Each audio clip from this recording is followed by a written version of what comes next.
So good morning guys. तो चलिए start करते हैं आज के यानी कि 15 जुलाई के इंपॉर्टेंट करंट अफेयर्स को। तो आज का सबसे इंपॉर्टेंट प्रश्न ये रहा आपके सामने कि अभी हाल ही में हरियाणा के नए राज्यपाल के रूप में अभी किसे नियुक्त किया गया है। तो आंसर होगा प्रोफेसर आशिम कुमार घोष को। तो अभी राष्ट्रपति द्रौपदी मुर्मू जी ने हरियाणा और गोवा के लिए राज्यपाल और लद्दाख के लिए नए उपराज्यपाल की नियुक्ति की है। तो वो तीनों नाम मैं आपको बता देता हूँ।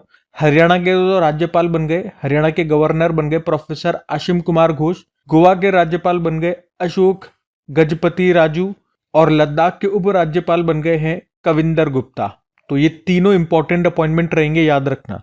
आपको पता है किसी भी राज्य में जो राज्यपाल की नियुक्ति है उसे कौन करता है, या राज्यपाल को कौन नियुक्त करता है? राष्ट्रपति जी। संविधान के किस अनुच्छेद के अंतर्गत? आर्टिकल पूछ रहा हूं, आर्टिकल 155। और इनको शपथ कौन दिलाता है?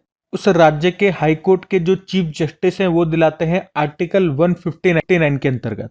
अच्छा, हमारे इस पर्टिकुलर प्रश्न में हमने हरियाणा की बात की थी। तो ये रहा मैप में हरियाणा।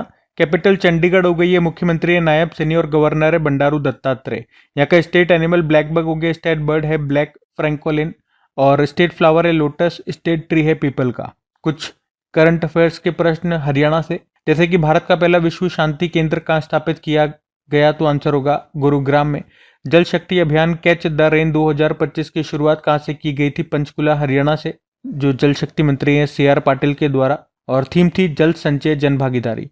दूसरा, खेलो इंडिया पैरा गेम्स 2025, ये नई दिल्ली में हुआ था, उसका मैस्कॉट था उज्ज्वला, टॉप पे हरियाणा रहा था। हरियाणा ने नागरिक सेवाओं के लिए AI चैटबॉट सारथी को लॉन्च किया था। मृदा स्वास्थ्य को बढ़ावा देने के लिए हर खेत स्वस्थ खेत अभियान लॉन्च किया था हरियाणा ने। 15वां हॉकी इंडिया सीनियर महिला राष्ट्रीय चैंपियनशिप 2025 15वां एडिशन ये हुआ था पंचकुला हरियाणा में, जीता था झारखंड ने हरियाणा को करके। और हरियाणा सरकार ने भिवानी जिले में स्थित 2 हड़प्पा सभ्यता स्थलों को, और वो स्थल कौन कौन से हैं? मिताथल और तिगराना, इनको आधिकारिक तौर पर संरक्षित पुरातात्विक स्थल और स्मारक घोषित किया था। हरियाणा में प्रधानमंत्री नरेंद्र मोदी ने दीनबंधु छोटू राम पावर प्लांट की तीसरी यूनिट का शिलान्यास किया था। केंद्रीय खाद्य प्रसंस्करण मंत्रालय ने सुफलाम 2025 कार्यक्रम के दूसरे संस्करण का आयोजन किया था सोनीपत हरियाणा में।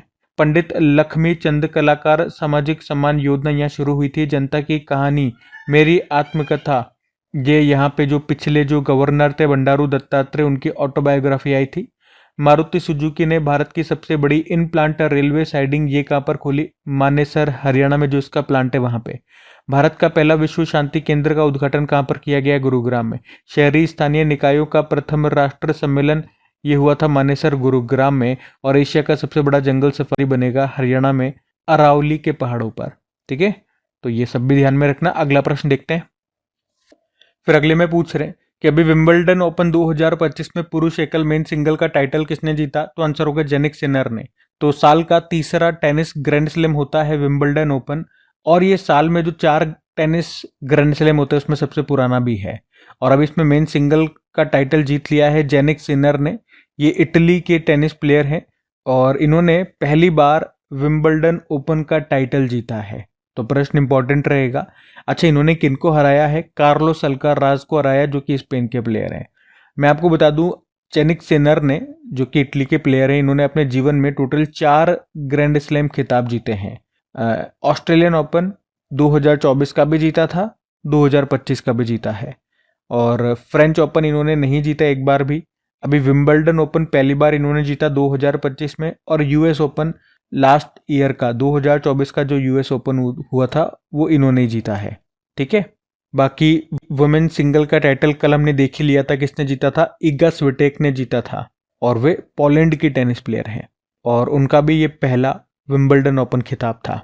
और ये साल का तीसरा टेनिस ग्रैंड स्लैम टूर्नामेंट है। तो इससे पहले के कौन से हुए थे वो मैं आपको रिवाइज करा दूं।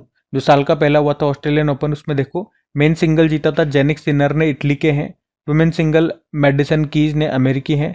फिर फ्रेंच ओपन हुआ था, उसमें मेन सिंगल कार्लोस अल्काराज ने जीता था, स्पेन के हैं। और वुमेन सिंगल कोको गॉफ ने जीता था, वो अमेरिकी हैं। एक नाम मैंने आपको बताया था, सिमोना हालेप का नाम याद रखना, रोमानिया की टेनिस प्लेयर हैं, अभी उन्होंने रिटायरमेंट ले लिया। और ये प्रश्न देखो, ये प्रश्न एग्जाम में पूछा गया था कि जो टेनिस टूर्नामेंट होते हैं उनको आपको इस तरह से जमाना है, मतलब जो सबसे पहले शुरू हुए थे उनको सबसे पहले रखो, और जो सबसे बाद में शुरू हुए थे उनको सबसे बाद में रखना है। और मैंने आपको बताया था जो ऑस्ट्रेलियन ओपन है, फ्रेंच ओपन है, विंबलडन ओपन है और यूएस ओपन है, इसमें सबसे पुराना जो टूर्नामेंट है वो विंबलडन ओपन है। तो सबसे पहले विंबलडन ओपन का रख दोगे और बाकी के आपको याद नहीं होंगे। तो इसकी एक ट्रिक याद रखना, अल्फाबेटिकल ऑर्डर में जैसे चलते हैं ना, ABCDEFGH ऐसे चलते हैं, तो जो सबसे बाद आता जाएगा वो सबसे पुराना है, जो सबसे पहले आएगा वो सबसे नया है। तो इसी ऑर्डर में आप सेट कर दो, जैसे कि W, फिर U, फिर F, फिर A। ठीक है, जो सबसे बाद आया वो सबसे पुराना है और जो सबसे नया आया वो जो सबसे पहले आया वो जो सबसे नया है। तो यही इसका उत्तर हो जाएगा। तो सबसे पुराना विंबलडन ओपन है, ये आप सभी जानते हैं। फिर उससे नया यूएस ओपन है, फिर उससे नया फ्रेंच ओपन है और सबसे नया ऑस्ट्रेलियन ओपन है। विंबलडन ओपन इसकी शुरुआत हुई थी 1877 में। ठीक है, तो ये ध्यान में रखना। अगला प्रश्न देखते हैं। फिर अगले में पूछ रहे हैं, अभी हाल ही में राष्ट्रीय चिकित्सा आयोग का नया अध्यक्ष किसे नियुक्त किया गया? तो आंसर होगा अभिजात सेठ को। तो अभी केंद्र सरकार ने डॉक्टर अभिजात सेठ को राष्ट्रीय चिकित्सा आयोग का नया अध्यक्ष नियुक्त किया है। वे डॉक्टर BN गंगाधर का स्थान लेंगे। तो ये जो नेशनल मेडिकल कमीशन है, राष्ट्रीय चिकित्सा आयोग है, ये भारत में चिकित्सा शिक्षा को रेगुलेट करने वाला एक सर्वोच्च निकाय है और उसी का नया अध्यक्ष अभी बनाया गया है अभिजात सेठ को। ये नाम आपको याद रखना है। अब अपॉइंटमेंट वाला प्रश्न है, चलो कुछ इंपॉर्टेंट नियुक्तियां अपॉइंटमेंट्स में आपको रिवाइज कराता हूँ। तो एक देखो, कमांडर ऑफ ब्रिटिश एम्पायर सम्मान से सम्मानित किया था लीना नायर, ये अवार्ड वाला प्रश्न आ गया अपॉइंटमेंट्स में। अगला देखो, MIT Massachusetts institute of technology, जो अमेरिका का एक संस्थान है, इसके पहले भारतीय मूल के प्रोवोस्ट बने थे। प्रोवोस्ट वहाँ का एक वरिष्ठ प्रशासनिक अधिकारी का पद होता है, तो उसमें पहली बार कोई भारतीय मूल के व्यक्ति प्रोवोस्ट बने थे। नाम है अनंथा चंद्रकासन। प्राक्कलन समिति एस्टिमेट कमेटी के नए अध्यक्ष बने थे Sanjay Jaiswal. Asian infrastructure investment bank के नए अध्यक्ष जू जियाई बनेगी, ये चाइना से हैं। जनवरी 2026 से ये अपना पद संभालेंगे। आप बताओ अभी वर्तमान में इसके अध्यक्ष कौन है? एशियन डेवलपमेंट बैंक के न्यू प्रेसिडेंट मसातो कांडा बने थे, जापान से हैं। रॉ चीफ पराग जैन ये नए बने हैं। CBDT के चेयरमैन रवि अग्रवाल, इनका कार्यकाल बढ़ा दिया गया 2026 तक। भारतीय खो खो महासंघ के अध्यक्ष सुधांशु मित्तल बने। RBI के नए कार्यकारी निदेशक एग्जीक्यूटिव डायरेक्टर बने केशवन रामचंद्रन और सेबी के एग्जीक्यूटिव डायरेक्टर सुनील कदम बने। और इंटरनेशनल क्रिकेट काउंसिल के CEO ये बने थे संजोग गुप्ता। इस पद पर आने वाले दूसरे भारतीय हैं। हिंदुस्तान यूनिलीवर लिमिटेड की पहली महिला MD CEO बनी थी प्रिया नायर। ठीक है, तो ये लेटेस्ट अपॉइंटमेंट्स मैंने आपको रिवाइज कराया, ध्यान में रखना। अगला प्रश्न देखते हैं। फिर अगले में पूछ रहे हैं कि अभी हाल ही में फीफा क्लब वर्ल्ड कप 2025 का खिताब किसने जीता? तो आंसर होगा चेल्सी फुटबॉल क्लब ने। यहाँ हम बात कर रहे हैं फीफा क्लब वर्ल्ड कप 2025 की, जो अभी कहाँ पर हुआ? अमेरिका के न्यू जर्सी के मेट लाइफ स्टेडियम में हुआ। इसको जीत लिया चेल्सी फुटबॉल क्लब ने। दूसरी बार इसने ये टाइटल जीता है। और यहाँ पे चेल्सी फुटबॉल क्लब ने किसे हराया? पेरिस सेंट जर्मेन को हराया है। तो कौन सा टूर्नामेंट है, कहाँ पर हुआ, किसने जीता, किसे हराया, ये चारों बातें मैंने आपको बता दिए। इसके अलावा फुटबॉल से संबंधित और क्या क्या प्रश्न बनते हैं वो मैं आपको रिवाइज कराता हूँ। तो एक तो याद रखना भी 78 नंबर की संतोष ट्रॉफी 2024-25 को जीता था पश्चिम बंगाल ने केरल को हरा के। अमेरिका का सर्वोच्च नागरिक सम्मान जिसको कहते हैं the presidential medal of freedom, ये पहली बार किसी पुरुष फुटबॉलर को मिला था। लियोनल मेसी को अर्जेंटीना से हैं। स्पेनिश सुपर कप का खिताब जो भी सऊदी अरब में हुआ था उसको FC बार्सिलोना ने जीता, रियल मैड्रिड को हराया। 2024-25 सत्र का छठा इंडियन सुपर लीग शील्ड खिताब जो कि कोलकाता में हुआ था, मोहन बागान सुपर जायंट्स ने जीता, उड़ीसा फुटबॉल क्लब को हराया। दूसरा पिंक लेडीज कप 2025 फुटबॉल प्रतियोगिता UAE में हुई थी, उसको साउथ कोरिया ने जीता, रशिया को हराया। 11वां इंडियन सुपर लीग 2024-25 मोहन बागान सुपर जायंट ने जीता था, कोलकाता का फुटबॉल क्लब है, इसने बंगलुरु फुटबॉल क्लब को हराया था। 5वां कलिंगा सुपर कप 2025 को जीता, गोवा फुटबॉल क्लब ने जमशेदपुर फुटबॉल क्लब ने हराया था। और UEFA यूरोपा लीग फाइनल 2025 जो कि स्पेन के बिलबाओ में हुआ था, इसको टोटेनहम हॉटस्पर ने जीता था, मैनचेस्टर यूनाइटेड को हराया था। ला लीगा 2025 FC बार्सिलोना ने जीता, स्पेनॉल फुटबॉल क्लब ने हराया था।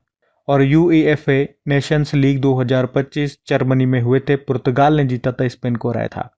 ये सारे 2025 के प्रश्न मैं आपको रिवाइज करा रहा हूँ। ये शीट भी ध्यान रखना, इसमें हम देख रहे हैं फीफा वर्ल्ड कप वुमेन्स और मेंस वाले। तो पहले वुमेन्स की बात करें, अगले वाला ये होगा 2027 में 10वां एडिशन होगा ब्राजील में, ये प्रश्न आ चुका है एग्जाम में। वहीं mains world cup, FIFA mains world cup जो अगला एडिशन है वो 2026 में होगा 23वां, 3 देशों में, कनाडा, मैक्सिको और अमेरिका में। कुछ स्टैटिक देखें, जैसे कि पूरे विश्व में फुटबॉल को रेगुलेट करने वाली बॉडी फीफा है। तो फीफा की स्थापना होती है 1904, हेडक्वार्टर ज्यूरिख स्विट्जरलैंड, प्रेसिडेंट है Gianni Infantino. Rovers Cup, Santosh Trophy, Subroto Cup, Durand Cup, Ashutosh Cup, Merdeka Cup, Nehru Cup, इन सब का संबंध है फुटबॉल से। ठीक है, तो ये ध्यान में रखना। अगला प्रश्न देखते हैं।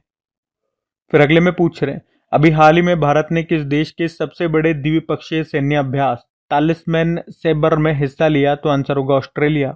तो भारत ने पहली बार ऑस्ट्रेलिया के सबसे बड़े द्विपक्षीय सैन्य अभ्यास तालिस्मैन सैबर अभ्यास में हिस्सा लिया है।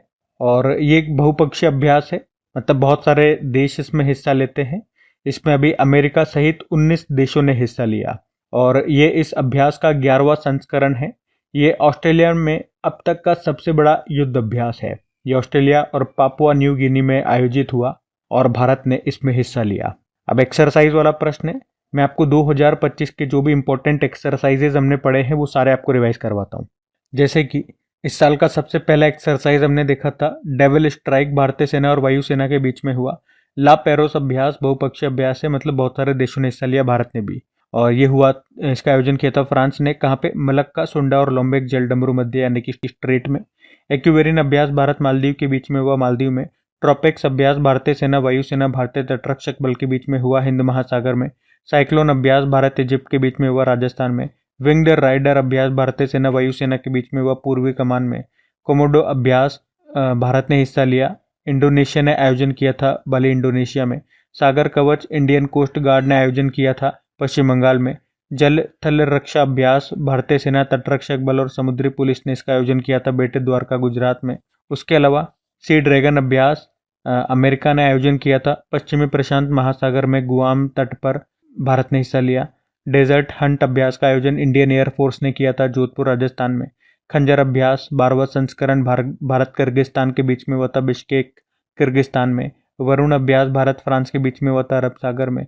और कॉर्पेट बोंगो सागर अभ्यास ये भारत और बांग्लादेश के बीच में हुआ, बंगाल की खाड़ी में। धर्मागार्जन अभ्यास 6ठा संस्करण भारत जापान के बीच में हुआ, जापान में। अकीमे अभ्यास पहली बार हुआ था, नेवल एक्सरसाइज भारत और 10 अफ्रीकी देशों के बीच में, हिंद महासागर में। भारत और तंजानिया देश ने मिलकर के इसका आयोजन किया था। प्रचंड प्रहार अभ्यास हमारी तीनों सेनाओं ने आयोजन किया था, अरुणाचल प्रदेश में। इंदिरा अभ्यास भारत रूस के बीच में हुआ था, चेन्नई तट पर और बंगाल की खाड़ी में। इनक्योस अभ्यास ये ग्रीस ने आयोजन किया था, ग्रीस में बहुपक्षीय अभ्यास है। टाइगर ट्रैम्प अभ्यास भारत और अमेरिका के बीच में हुआ था, विशाखापत्तनम और बंगाल की खाड़ी में। डेस्टलिक अभ्यास 6ठा संस्करण हुआ, ये भारत और उज्बेकिस्तान के बीच में, कहाँ? पुणे में। डेजर्ट फ्लैग अभ्यास 10वां संस्करण है, यूएई ने आयोजन किया, यूएई में बहुपक्षीय अभ्यास है। तालिस्मैन साबर अभ्यास ये भी 11वां संस्करण हुआ, बहुपक्षीय अभ्यास है, भारत ने इसमें हिस्सा लिया। ऑस्ट्रेलिया ने आयोजन किया, ऑस्ट्रेलिया और पापुआ न्यू गिनी में। और एक humanitarian assistance and disaster relief मानवीय सहायता और आपदा राहत अभ्यास एक तरह का नेवल एक्सरसाइज है, भारत और मालदीव के बीच में हुआ, मालदीव में। खान क्वेस्ट सैन्य अभ्यास 22वां संस्करण उलन बतौर मंगोलिया में इसका आयोजन हुआ, मंगोलिया ने आयोजन किया। नोमेडिक एलिफेंट अभ्यास भारत और मंगोलिया के बीच में हुआ, उलन बतौर मंगोलिया में। टाइगर क्लो अभ्यास पहली बार हुआ था, एयर एक्सरसाइज है, ये भारत और अमेरिका के बीच में हुआ, उत्तर भारत में। शक्ति एक्सरसाइज 8वां संस्करण भारत फ्रांस के बीच में हुआ, फ्रांस में ही, फ्रांस के ला कैवलरी में। और अभी जामाता अभ्यास ये भारत और जापान के तटरक्षक बलों के बीच में हुआ था, चेन्नई में। ठीक है, 2025 के सारे इंपॉर्टेंट एक्सरसाइज मैंने आपको रिवाइज करा दिए, ध्यान में रखना। अगला प्रश्न देखते हैं। फिर अगले में पूछ रहे हैं, अभी हाल ही में किस देश के पूर्व राष्ट्रपति मुहम्मदू बुहारी का निधन हो गया? तो आंसर होगा नाइजीरिया। तो मुहम्मदू बुहारी जिन्होंने कभी नाइजीरिया पर एक सैन्य नेता और बाद में एक निर्वाचित राष्ट्रपति के रूप में शासन किया था, और इनका भी 82 वर्ष की उम्र में लंदन में निधन हो गया। वे अपनी कठोर नेतृत्व शैली और भ्रष्टाचार एवं असुरक्षा से लड़ने के अपने वादों के लिए जाने जाते थे। मुहम्मदू बुहारी इनका नाम था, नाइजीरिया के पूर्व राष्ट्रपति रहे और अभी इनका निधन हो गया। अब यहाँ पे कुछ इंपॉर्टेंट और व्यक्तियों के नाम मैं आपको बताऊंगा जिनका हाल ही में निधन हो गया, लेकिन उससे पहले नाइजीरिया लेकर के चलता हूँ। तो ये रहा मैप में नाइजीरिया। कैपिटल अबुजा हो गई, करेंसी है नाइजीरियन नायरा, प्रेसिडेंट है बोला तिनुबू। और ब्रिक्स का पार्टनर कंट्री बना था इसी साल के स्टार्टिंग में नाइजीरिया। और जो वर्ल्ड ट्रेड ऑर्गेनाइजेशन की पहली महिला हेड है नागोजी ओंगाजाईवेला, वो नाइजीरिया से ही है। अब निधन वाले कुछ प्रश्न को रिवाइज करा रहा हूँ। मिलिंद रेगे का नाम याद होगा, एनसाइक्लोपीडिया ऑफ मुंबई क्रिकेट कहा जाता था। और नामीबिया देश के पहले राष्ट्रपति सेम नुजुमा का भी निधन हुआ था, ये भी याद रखना। और आज जो हमने पढ़ा वो नाइजीरिया है, ये नामीबिया है, ठीक है। ओडिसी नृत्य के जनक मायाधर राउत का निधन हो गया। दुनिया की सबसे उम्रदराज टेस्ट क्रिकेटर रोन ड्रेपर का निधन हो गया, वे साउथ अफ्रीका से थे। ओडिया भाषा के प्रसिद्ध कवि रमाकांत रथ का निधन हो गया।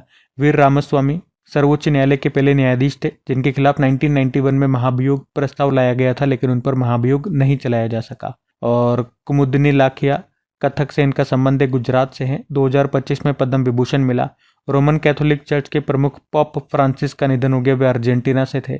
डॉक्टर कृष्ण स्वामी कस्तूरी रंगन इसरो के पूर्व अध्यक्ष थे, 5वें नंबर के निधन हो गया। न्यू एजुकेशन पॉलिसी 2020 इन्हीं की सिफारिश पे आती है। और भारत में एंजियोप्लास्टी के जनक डॉक्टर मैथ्यू सैमुअल का निधन हो गया, केरल से थे।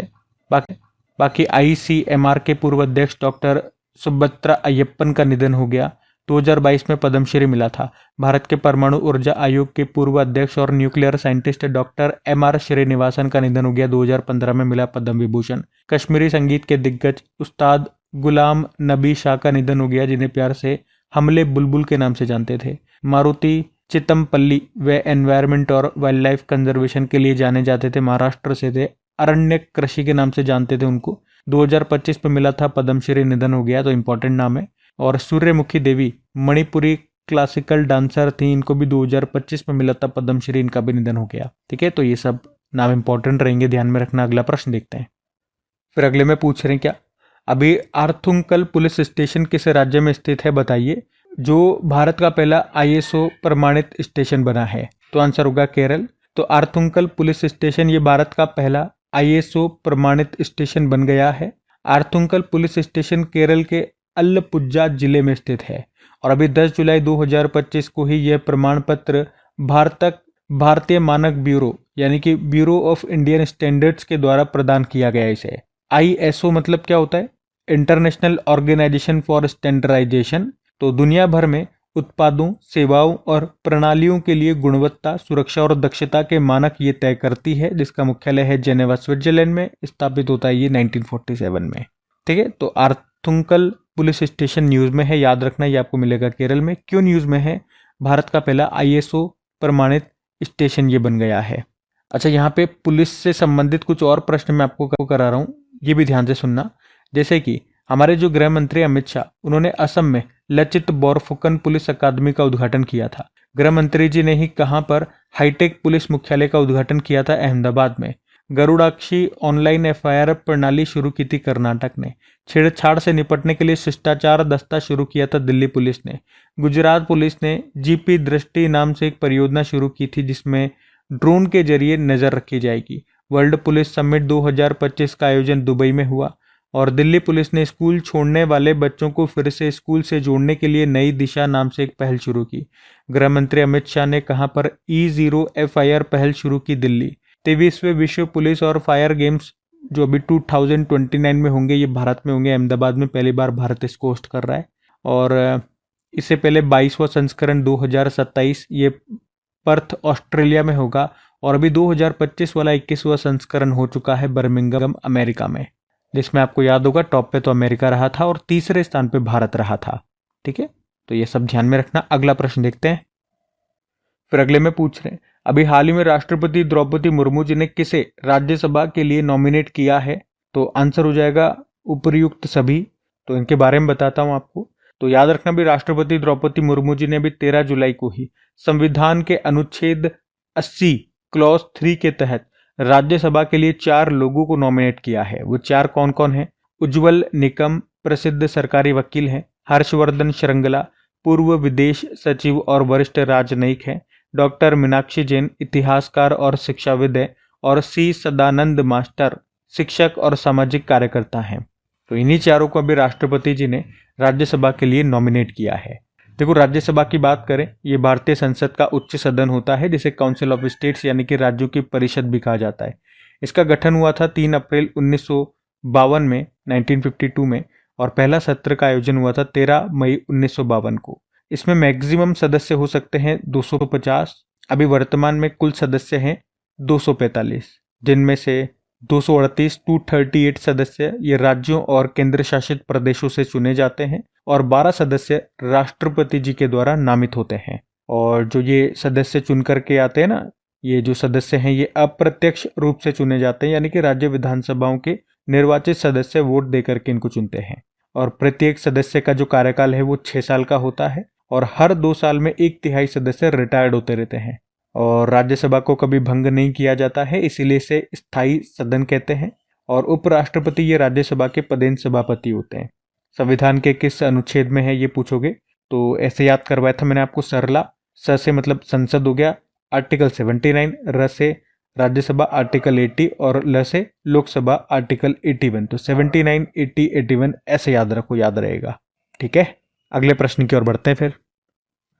फिर अगले में पूछ रहे हैं, अभी हाल ही में आईसीसी के किसी भी वर्ल्ड कप टूर्नामेंट में पहली बार किस देश ने जगह बनाई? तो आंसर होगा इटली।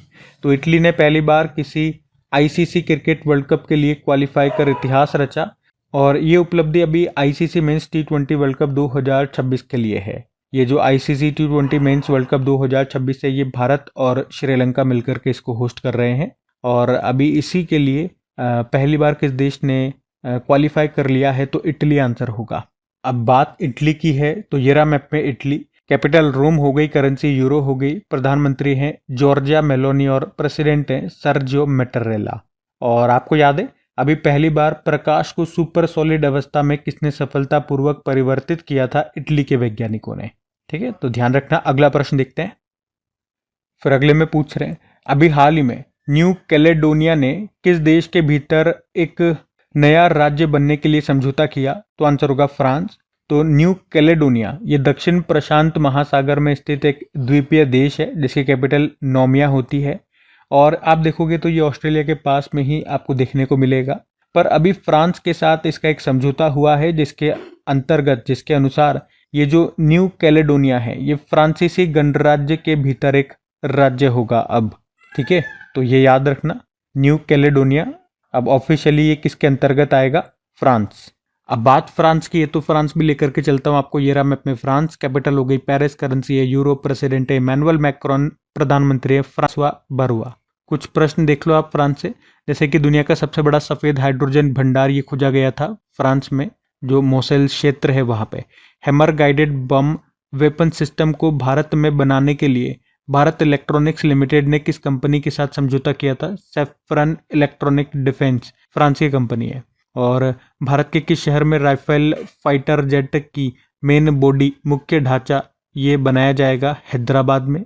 और फ्रांस की जो कंपनी है वो डसोल्ट एविएशन ये राफेल बना रही है, आपको पता ही है। और इसका ये मुख्य ढांचा बनाने के लिए भारत में इसने समझौता किया है भारत की टाटा एडवांस कंपनी के साथ।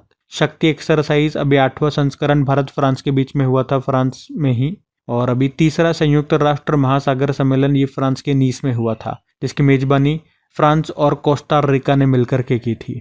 ठीक है, तो ये प्रश्न ध्यान में रखना। बाकी ये थे आज के हमारे करंट अफेयर्स की क्लास। कमेंट करके जरूर बताइएगा सेशन आपको कैसा लगा। अच्छा लगा तो वीडियो को अपने दोस्तों के साथ में स्टडी ग्रुप में शेयर जरूर कीजिएगा। लाइक नहीं किया तो लाइक जरूर कर देना।